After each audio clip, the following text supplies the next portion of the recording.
Thank you all so much for joining us today.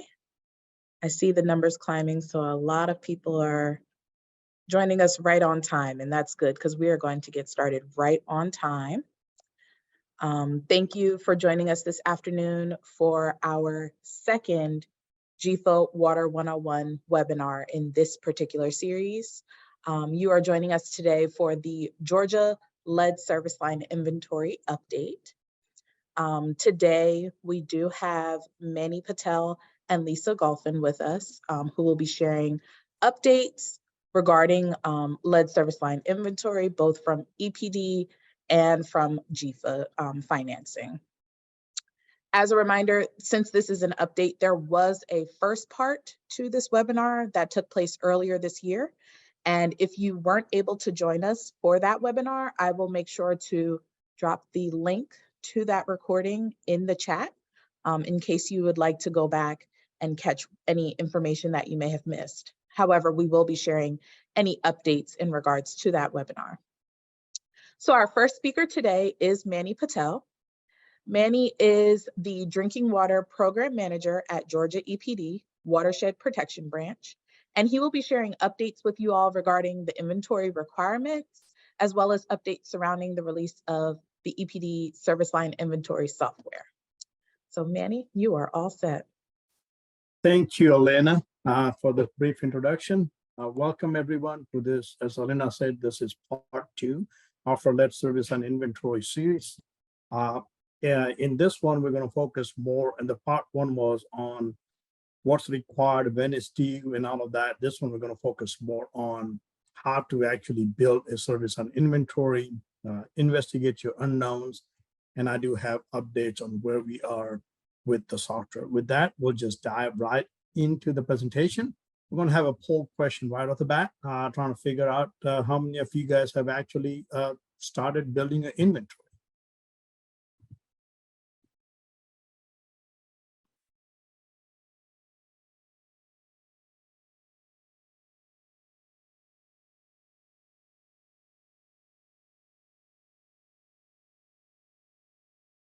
Hopefully everybody's got a chance to answer the poll question. I'm going to dive into the next slides.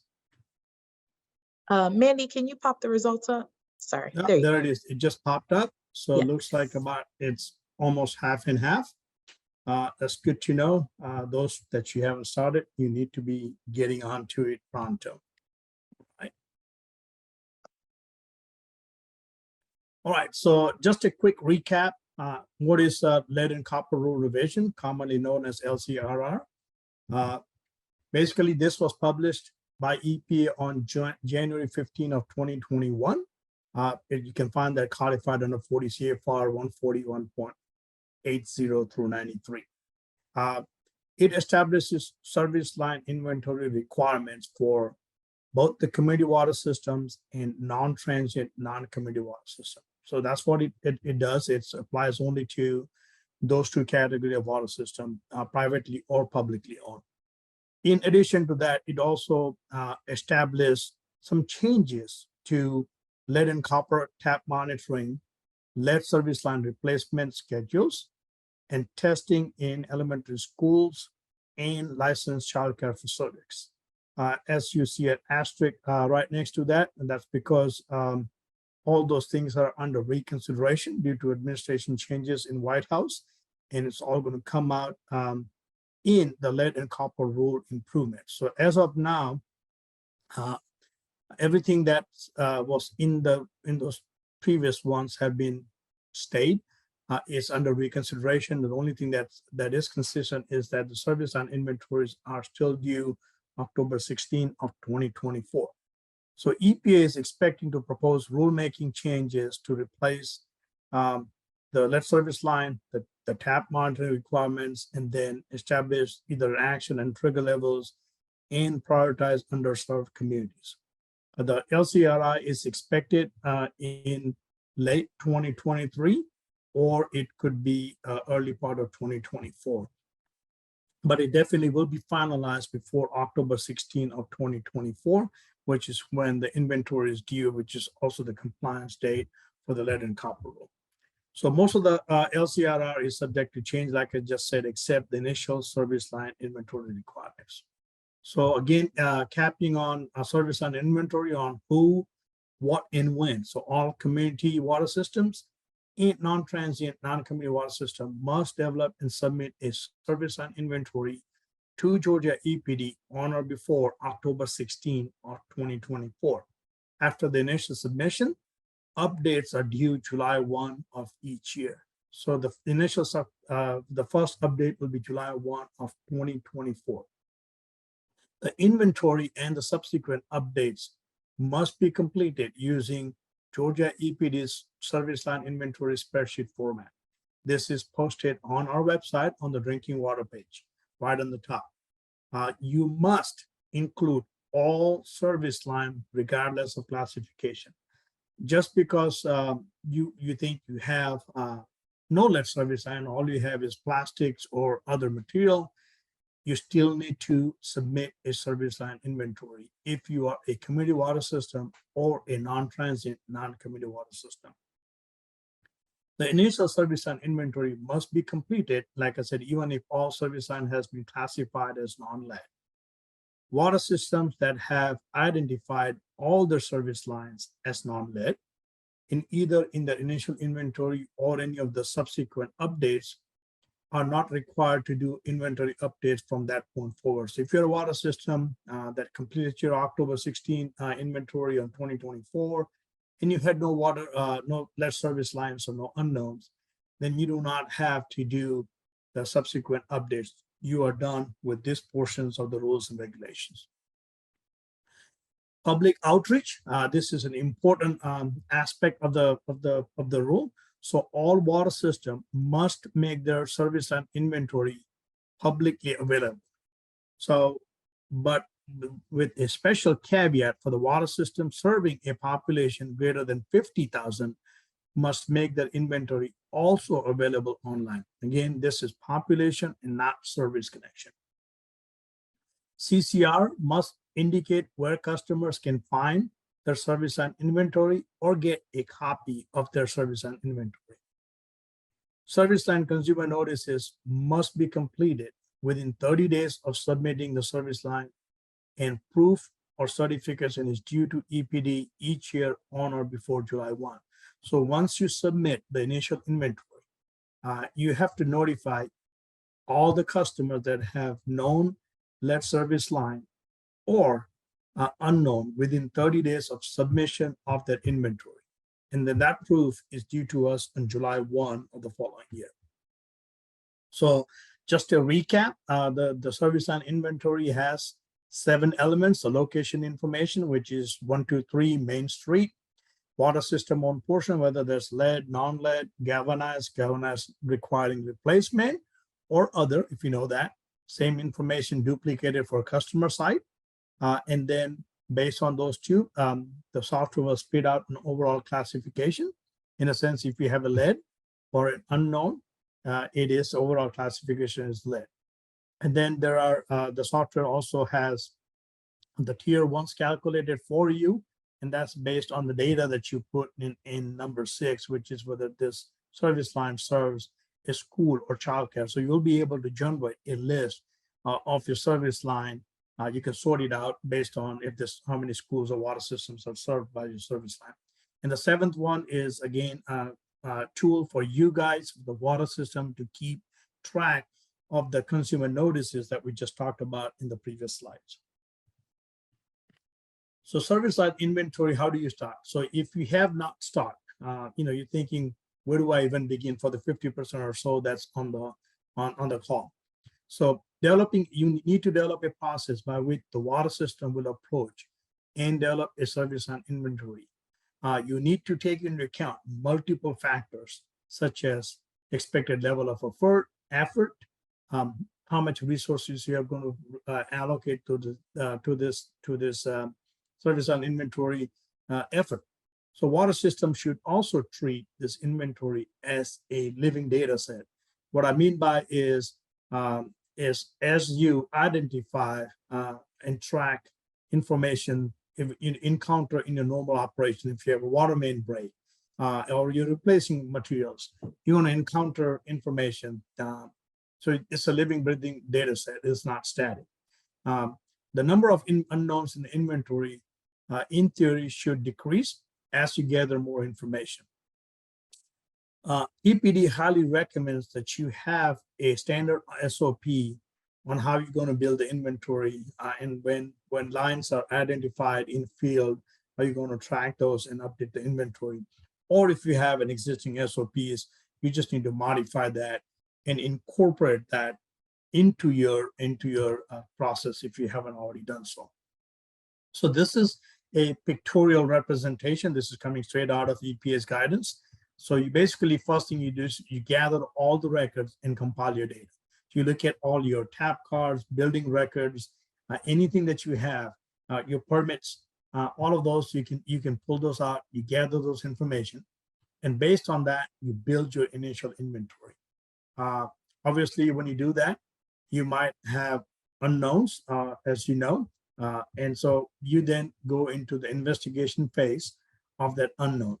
You go and, like I said, you can proactively do that during your course of operation, and then also evaluate the reliability of records in your field techniques. We're going to get into field verification in the subsequent slides. And then based on your evaluation, you go and update your inventory. So this is a continuous process. And then at some point, you're going to submit that inventory. On the right is a completed inventory. And obviously, once it's done, you continue to update the inventory and stay in this feedback loop until you don't have any known lead service line, or you have identified all of your unknowns. So that the first step is record. So make use of all available historical documentation to assist you in narrowing the initial data set. Obviously, you got to get a list of your service line first. So hopefully you have all of that from your building records, tax records, or you also need to look at service line diameters if that's out there, any local or state ordinances that ban the lead before the lead ban date. EPD is recommending the use of January 1, 1990 as a cutoff date for when the lead ban went into effect. The federal lead ban went into effect in July of 1988. We're giving additional 18 months for either the projects that were already in ground to be completed, or for the supply house to use up any inventory they had left in the supply houses. Again, if your jurisdiction adopted something sooner than January 1, 1990, just give us the documentation and we can run with this. Okay, so what we call is a funnel approach. So you start the data set, you do that initial service line list. Once you get that, all of the service line listed, next thing is you go down to your lead ban date, whether it was built January 1, 1990, or January 1 before or after January 1, 1990. If it was built January 1, 1990, you can safely assume there is no lead on the public side or the customer side. And for the remainder that's unknown, that were built prior to 1990, you can also use pipe diameters and other historical record. Lead was typically used for pipes that were smaller than 2 inches. And then, so for example, if you don't know, if an apartment complex, for example, was built before 1990, obviously served more than a 2-inch pipe, I hope so. And obviously, if it's a 3-inch or 4-inch or 5-inch or 6-inch diameter, then you can safely assume that that service line does not have lead. So you start narrowing all this down, and then you're going to be left with a finite set of unknowns. So as I said before, if you haven't started, it probably looks like a daunting task. But once you start doing it and start filtering it down, as the funnel approach shows, that you're going to have towards the end of the process, you're going to have a finite number of unknowns. And those unknowns now you need to investigate further. You need to do some kind of investigation to dive further, take a deeper dive, right? So if we can just put that back into perspective, you identify all the data sets, right? You go look at your tax billing records, get the list of service and inventory. You do a first screening based on the date. Then you do a second screening based on the diameters of the records for pre-1990. You can do a third screening based on historical documentation. Now you're left with lead status unknown. You proceed to field investigation, and based on what you find out, you go and keep updating the inventory until you submit. So that's again the same funnel approach. I put it out in a flow chart to help as well. So let's talk about field investigations. So lead service line replacement will be based on initial service line inventory overall line classification. Lead status unknown will be treated just like lead, and they are subject to the same replacement schedule, which is going to come out in LCRI. So it is in your best interest to have the least amount of unknown. I do understand that you might still have some truly unknowns that you're not able to get to it. But just bear in mind that if you have unknowns that are treated as lead line for the purpose of replacement schedule. So that's why water systems should try to minimize unknowns. Water systems should also prioritize certain areas of field investigation in lead line replacement. What I mean by that is, if you got a cluster of now, let's say the pre-1990, you got a cluster of homes that were built in 50s and built in 60s and 70s and 80s. It's more likely that you're going to have homes that are in 50s, you're going to find lead. So your field investigation should be focused on those first, because that's where you're going to have a better rates of turning those unknowns into knowns. So when you do a field investigation, you got a few things to consider. You need to complete and assess the accuracy of any historical documentation you have. You can also take into account your normal routine operations when you do your meter replacements or maintenance or water main breaks and the likes. You can also look at if you had done any previous investigation in preparation for the lead service line. Then you also have to consider how much lead status unknown lines you have, and what kind of resources, manpower, funding, time, efforts you're going to need to plan that next phase of the field investigation. Obviously, like I said, you want to prioritize your field investigation based on just the age, but there are also other factors that you can consider. You can prioritize your vulnerable or population that are environmental justice population. You can target those areas. You can also target the areas with most unknowns. If you got a pocket in the city where you have few unknowns, and then you got another pocket where you have flip side where you have a lot of unknowns, then obviously you want to focus on that to get the best results and the sort of best bang for your buck.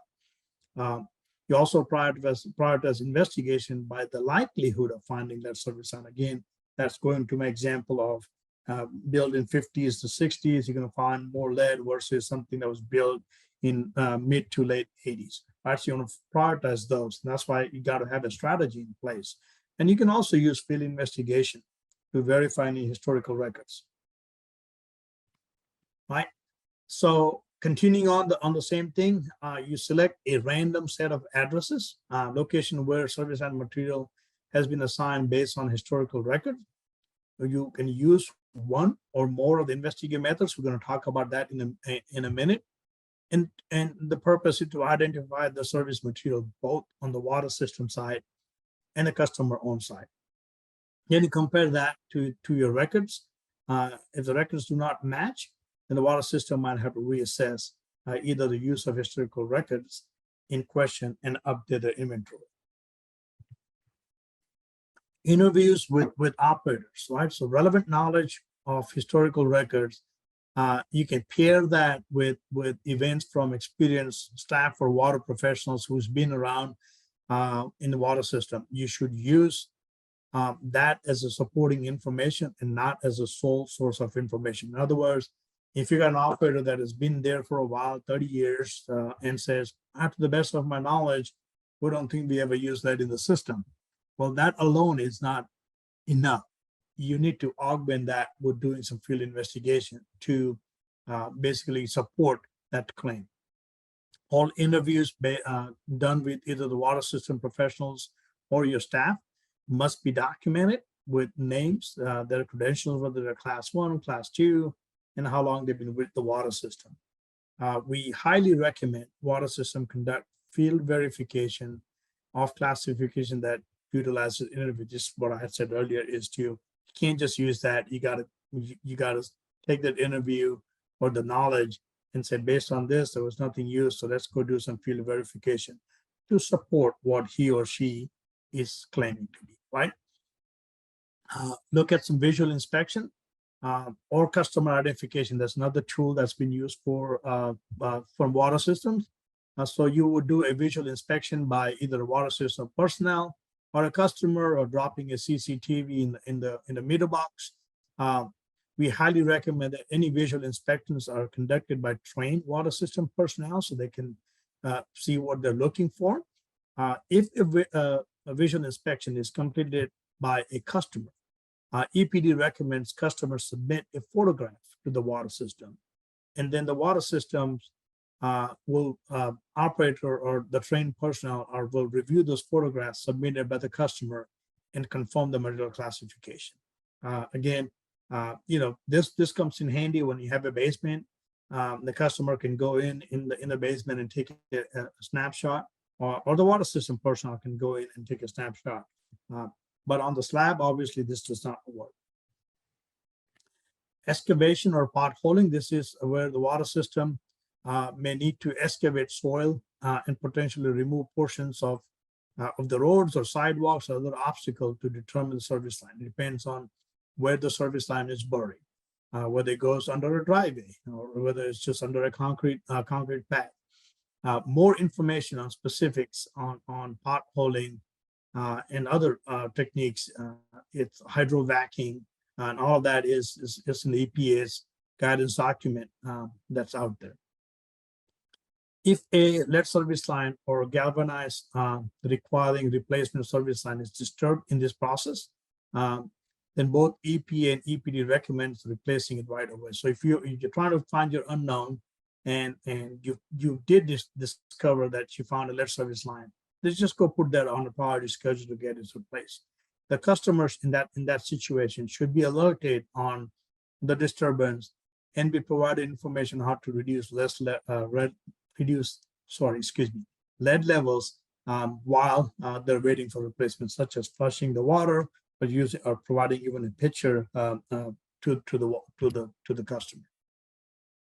So water quality sampling, again, this is laid out in the EPA's guidance document.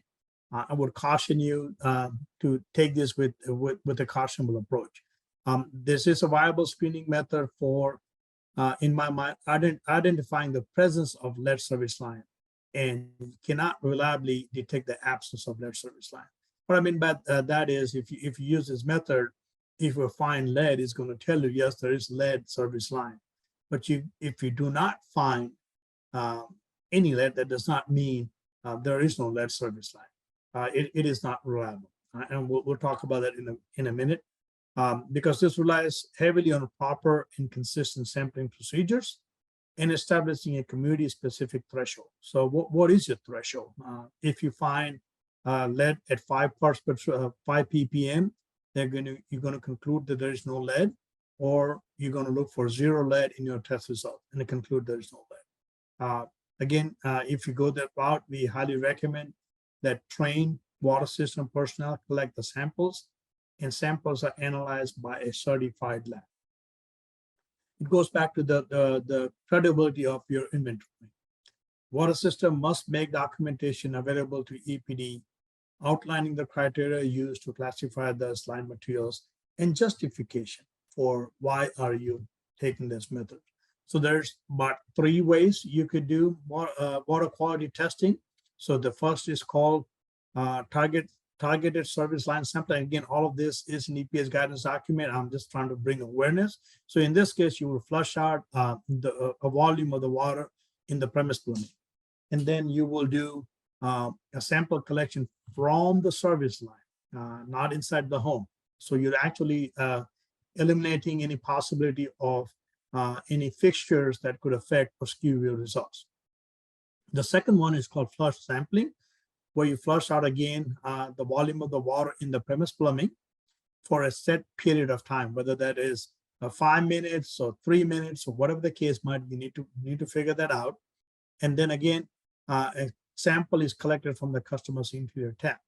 If you're going to do this approach, consider that all service lines are not the same size. You got a home with a long service line, might require additional flushing time to get the water out of the system. Or someone with a short driveway might not need the same amount of time, but you do need to consider that.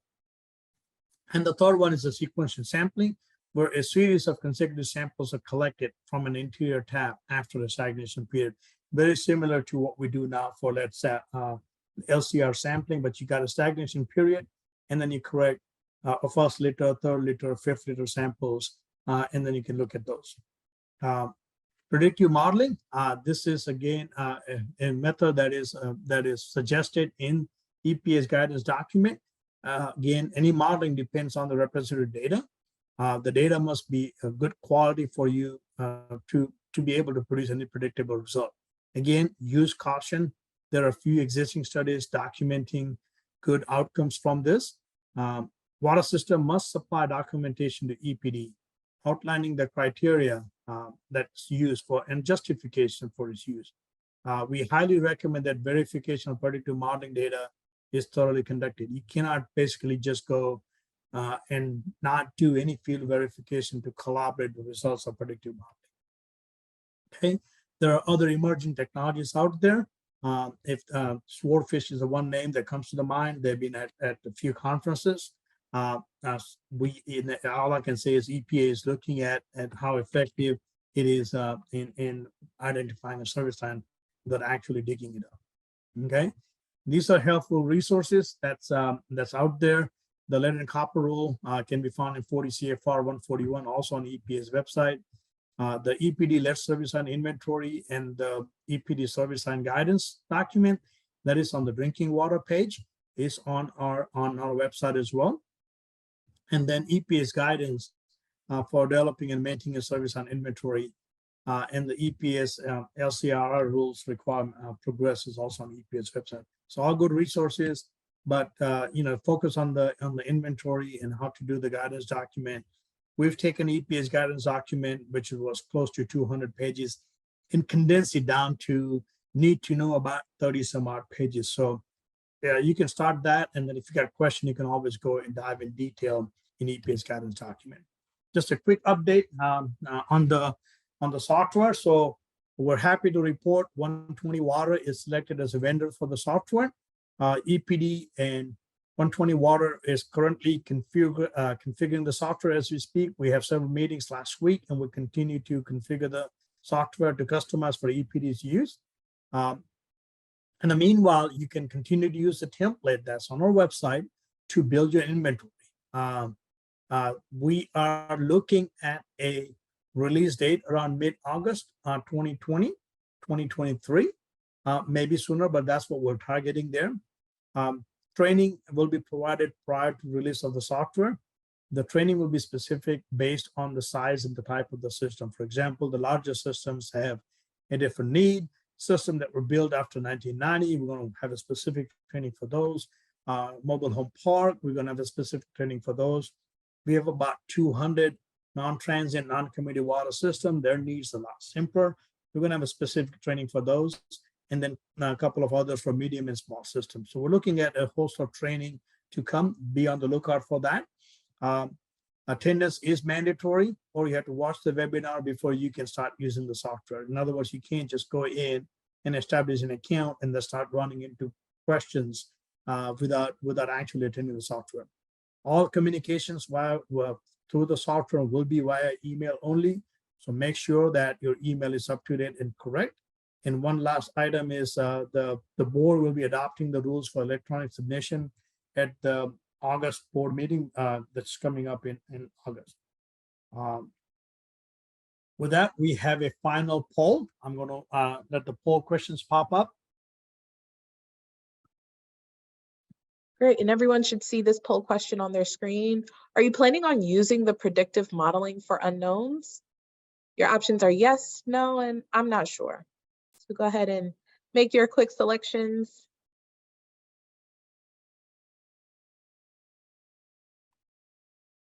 Great, and we will look at the results. About 56% aren't quite sure just yet. Okay.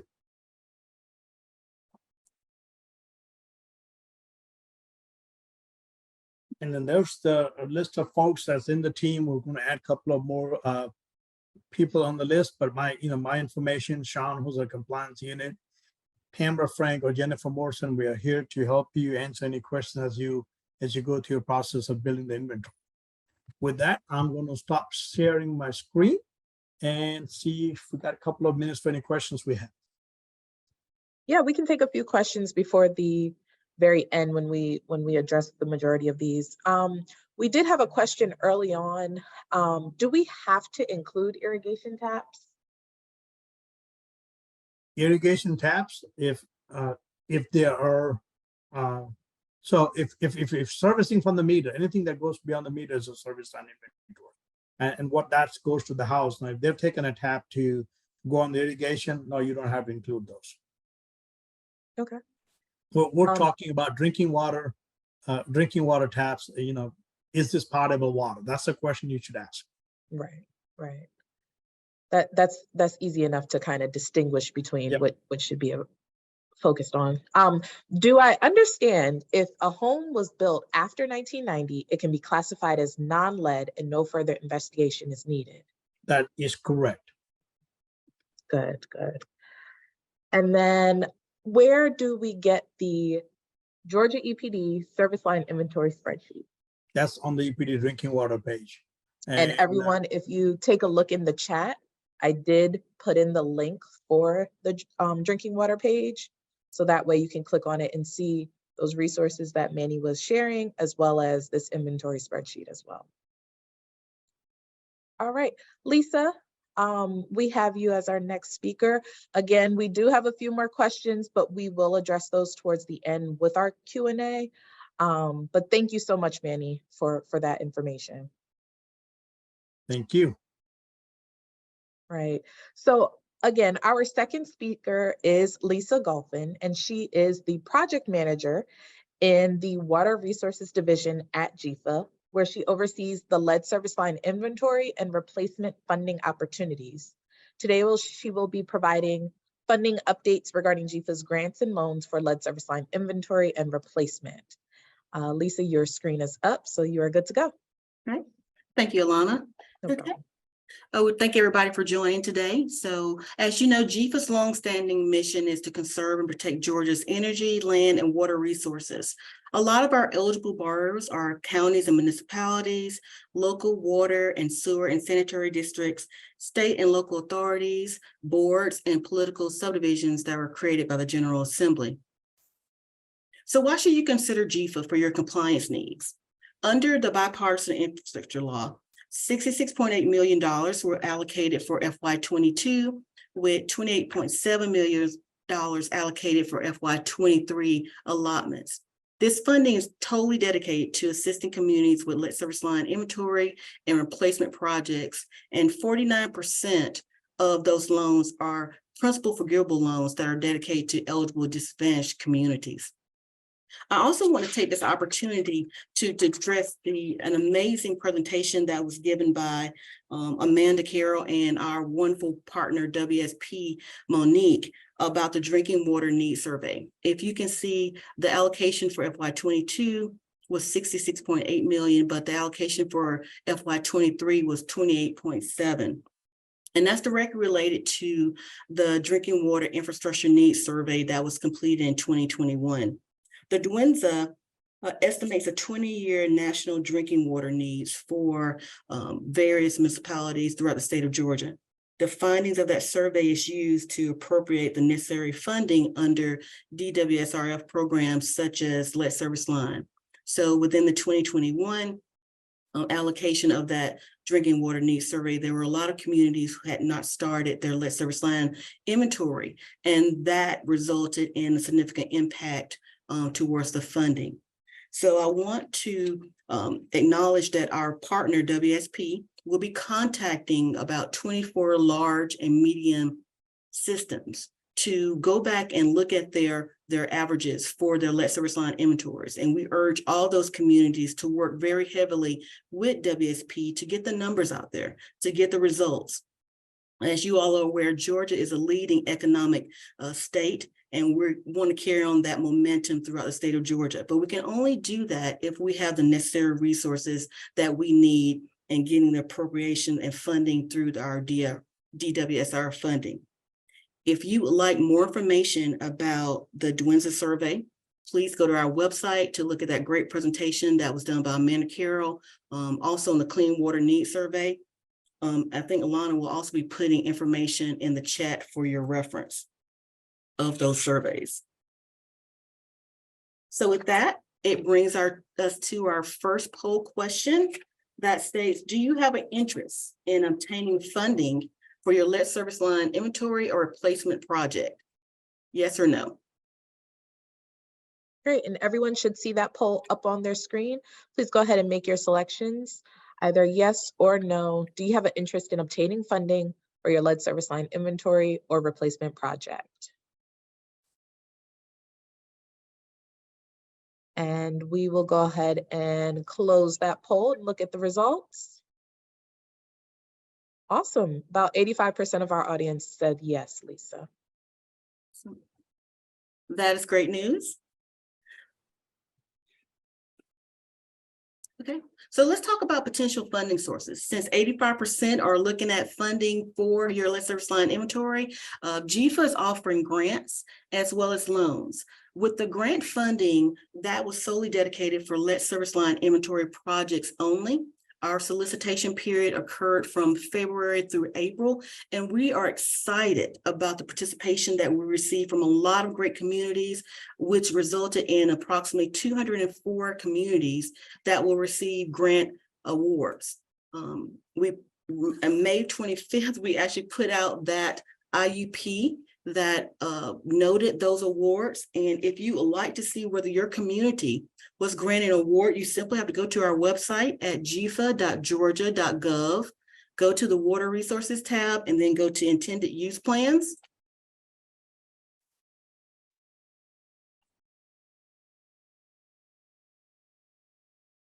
Click on that website.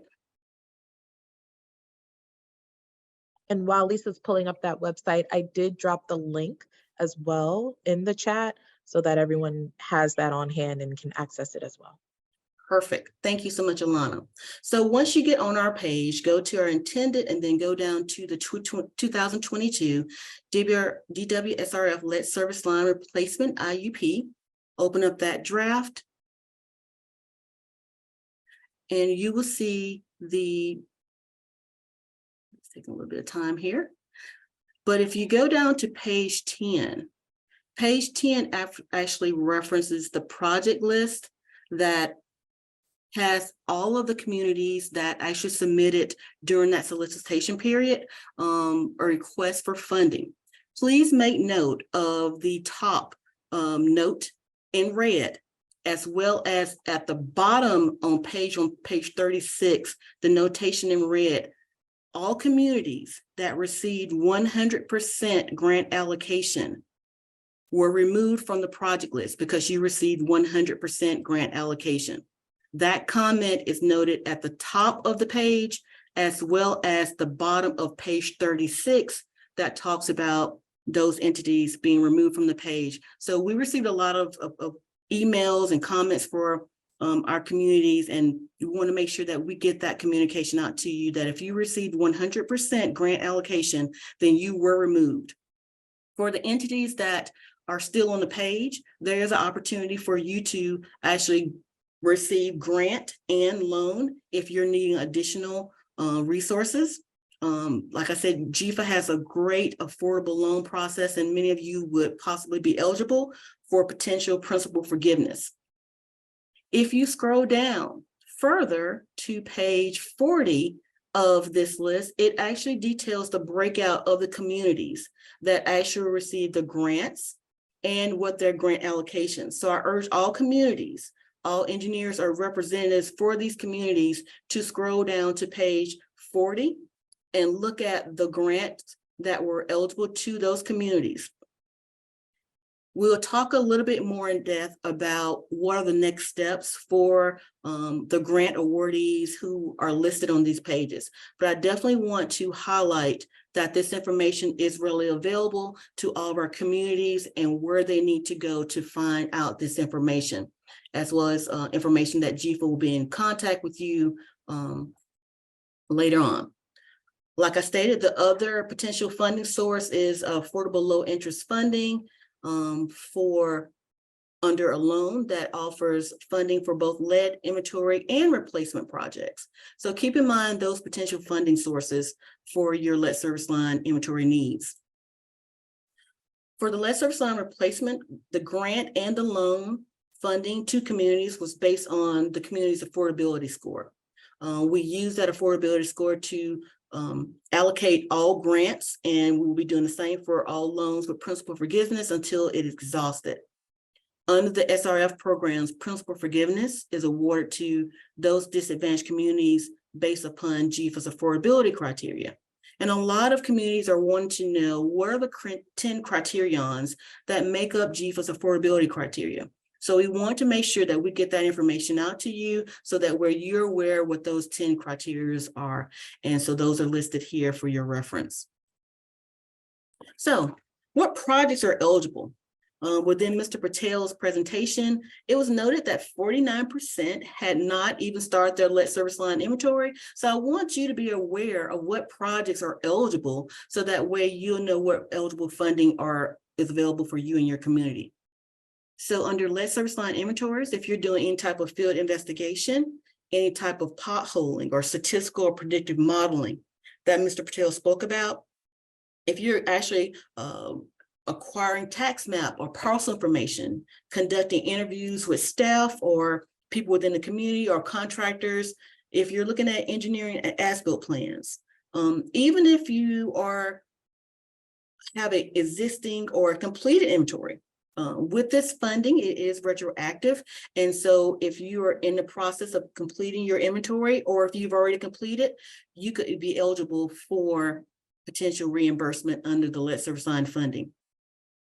If you're doing your lead service line replacement, which encompasses the removal or replacement of any lead or galvanized service lines, goosenecks, pigtails, connectors, or curb stops that are all downstream of your lead service lines, those are all eligible projects under this funding. In addition, if you're doing site restoration as a part of your replacement plan, doing any kind of pavement cuts, sod replacement or debris removal, if you have to obtain any type of permitting fees, traffic or control plans, those are all actionable reimbursement costs.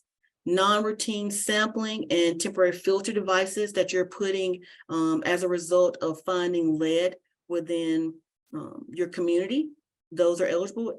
But the most important is your community engagement and public outreach. What are you doing to get the word out to your stakeholders, to your communities, to say that this is what we're doing within a community, this is a compliance issue? Are you getting the necessary means to create a community or planned strategy? Are you putting out billers? Are you conducting town hall meetings or public education workshops? Are you sending out postcards and flyers? We urge you to take this opportunity to utilize this funding to get the word out to your public, to your outreach, to your stakeholders, and let them know what you're doing in advance. So that leads us to poll number 2. The question on hand is, have you developed an effective communication plan or strategy for your lead service line inventory or replacement project? We want to know what you're doing. Are you getting the word out? Great, and everyone should see that poll right up on their screen. Only 2 answer options, yes or no. And we will go ahead and close the poll now.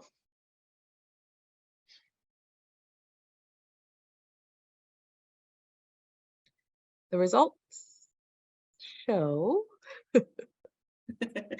Okay, here we are. majority are saying no at this point.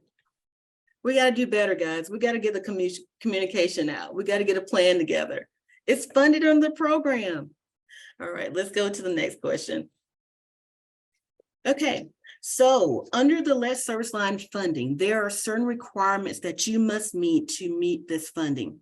Any project funded under this appropriation is subject to the replacement of the entire lead service line, not just a portion. And a lot of municipalities ask this question, well, I just want to change out my side, the system side. The private side belongs to the customers, that's private. Well, under this appropriation of funding, you will have to actually replace the entire portion, the private and the water system side. Unless a portion has already been replaced or is currently being replaced under another funding source. Additionally, any project receiving funding under this appropriation must adhere to federal requirements, such as the State Environmental Review Process, or SERP, Disadvantaged Business Enterprise, BABA, which is Build American, Buy American, the Davis-Bacon Wage Act, American Iron and Steel, and also putting up project signage, ensuring that you have that project signage up that relates to the bipartisan infrastructure law. And we have some available information for you in accordance to the project signage that can help you with all of that. In addition, there was a great presentation presented by Amanda Carroll early last month about the certain type of federal requirements. I urge you to go back and take a look at that webinar where she went in depth about the various federal requirements and how those requirements could be applicable for you, especially for the lead service line funding. So take that opportunity to please go to our website and look at that webinar, along with a lot of other great webinars that GEFA has presented that could be useful resources for you. Public meeting notification. GEFA and Georgia Environmental Protection Division will hold a public meeting on June the 15th, which is this Thursday, at 10 a.m. in the GEFA boardroom. And we will be presenting and receiving comments on our FY23 supplemental and base clean water and drinking water IUPs, as well as the updated FY22 drinking water emerging contaminants IUP, and lastly, the updated FY22 drinking water lead service line replacement IUP. Those IUPs will be presented, and members of the public can participate by calling also the following toll-free number and using the conference code that is listed here. If you would like to respond to this notice or request additional information, please contact GEFA via email or US mail at 47 Trinity Avenue Southwest, the 5th floor, Atlanta, Georgia 30334, or you can call us directly at the phone number listed here on the website, or email us at that waterresources@gefa.ga.gov. So we definitely want to hear from you if you would like to attend that meeting in person, or if you feel free to call the toll-free number and just listen in. We urge you all to do so. And again, I'm Lisa Golphin. That completes my presentation on lead service line. I hope it has been very informative for you, especially for the communities who have received a lot of great funding. As I said, we will be actually contacting you later on to address the grants and what are your next steps in getting that potential funding, but we have to wait until we have the public meeting in order to do so. So stay tuned. GEFA will be in contact with you, and we thank you for this opportunity to allow GEFA to meet your compliance needs. And I will turn it over to, if you have any questions, let me know. I don't know if I have any questions, Alana, but please let me know. I will, definitely. Thank you so much, Lisa. And then, so with a few minutes left in this webinar, we do want to dive into those questions first. So I have a few in the Q&A that we can address. I believe this one would be for Manny, but are we checking the whole service line from the meter to the home? Are we just going to dig a portion of that line to verify, or the whole line? And does this include fittings from the meter to the home? So you don't have to dig up the whole line. You can dig up a few feet or do some strategically strategic places. It again depends on the line of depends on the size of the service line. So that's why I said in earlier talk, you can't have one approach that fits all.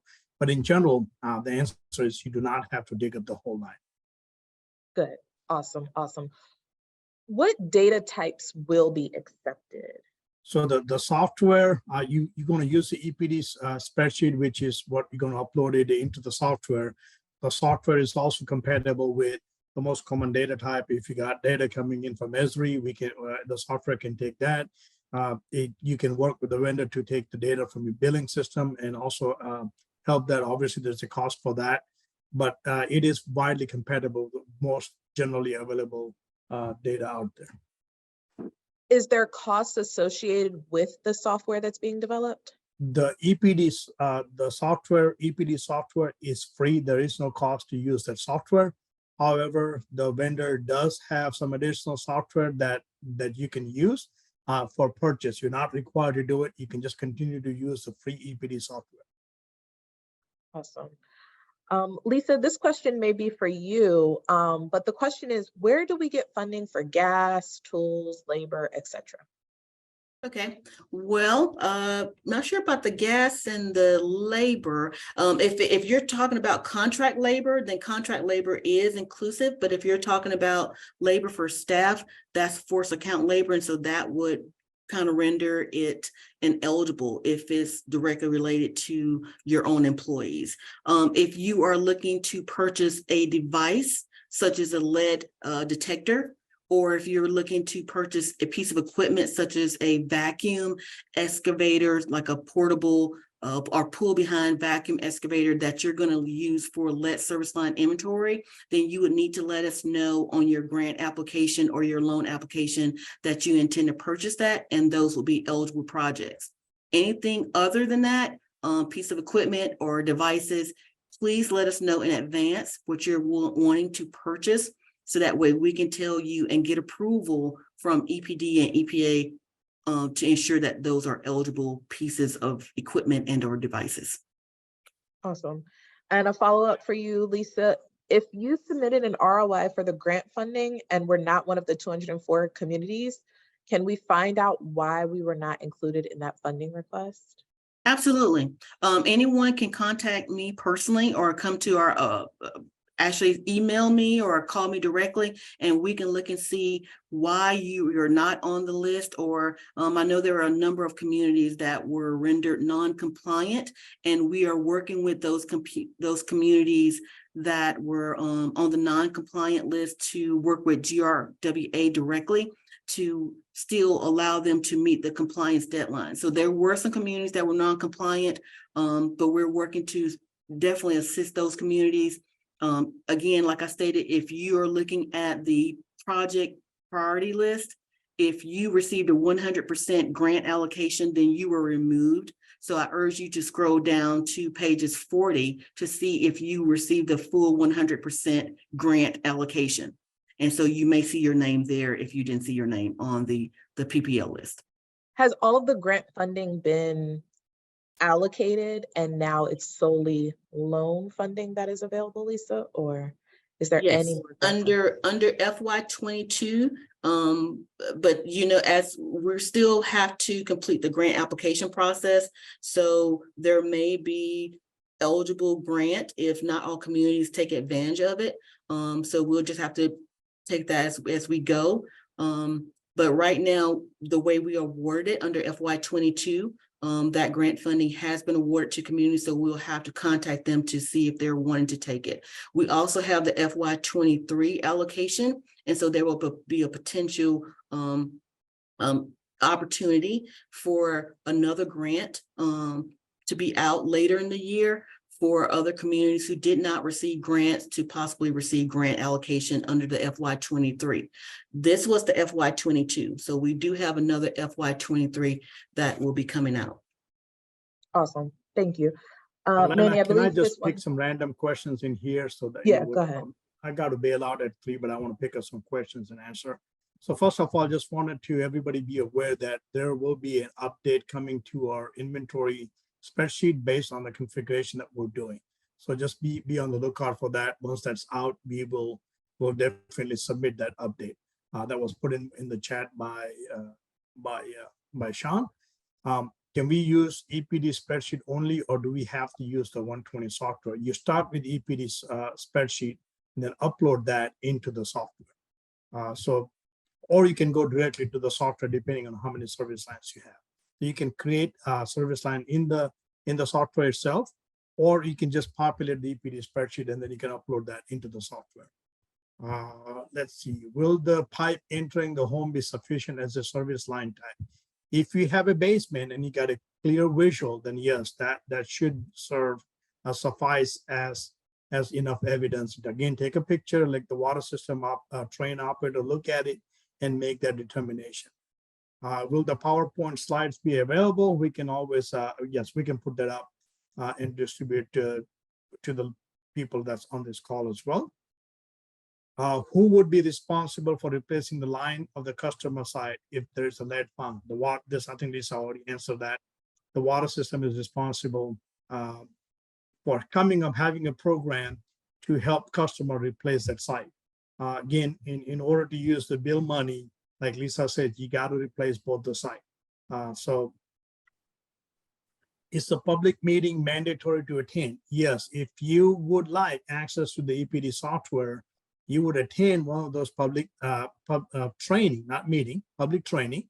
And then if you somehow can't do it, those recordings will be available, and then you can watch the recording at your own time so that you're aware with all the features of the software. We don't want you to just go in, like I said, create an account and then try to figure out what the software is doing.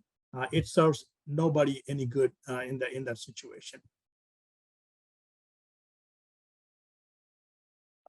I've already answered Chris's question. I have more for private side. Does the city utility have to replace the service line inside the house? No.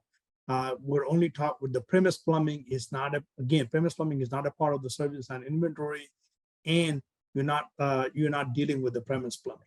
It might be in the subsequent rules, but right now we're not dealing with premise plumbing.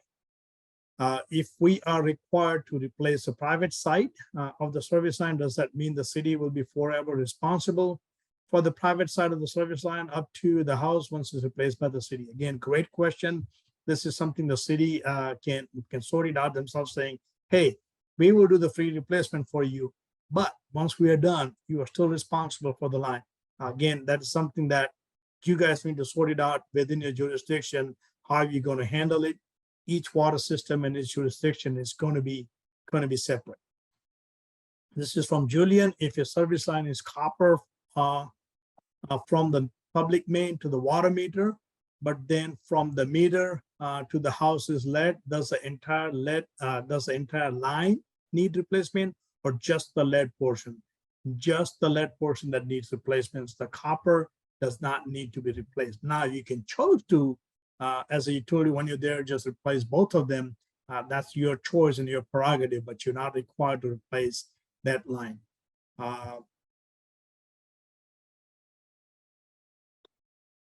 Lisa, the public meeting question was in reference to the IEP. So is that a requirement? And then Sorry, regarding repeat the that use of the question. software. Oh, sorry, go ahead. Got one last question I'm going to answer, then I got to bail out. You guys can hang around if you need to for a few additional questions. The software and training will allow utility to add additional users. That's correct. Yeah, you'll have a master account, and that master account can now add your additional users, your contractors, your staff. Any of that can be added. There is no limit on how many users can be added to one water systems account. Awesome. So final question was, for the public meeting that you were referencing, Lisa, is that attendance mandatory?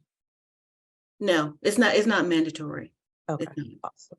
Awesome. Well, thank you all so much for attending this webinar. We had a lot of great questions, although we weren't able to answer every single one because things were coming up as we were answering. We do appreciate your attendance, and we did share Manny and Lisa's contact information, so feel free to reach out directly. And the email address for public affairs has been dropped, so if you do want a copy of these slides, please reach out to them directly and they will be able to send you a copy. But lastly, I just did want to highlight the third and final webinar will be taking place in 1 week, next Tuesday, same time, 2 to 3 p.m. GEFA will be sharing updates regarding principal forgiveness in the Georgia SRF. So make sure you go ahead and register for that webinar. The link is in the chat. But besides that, thank you all again so very much for attending. You have a great afternoon.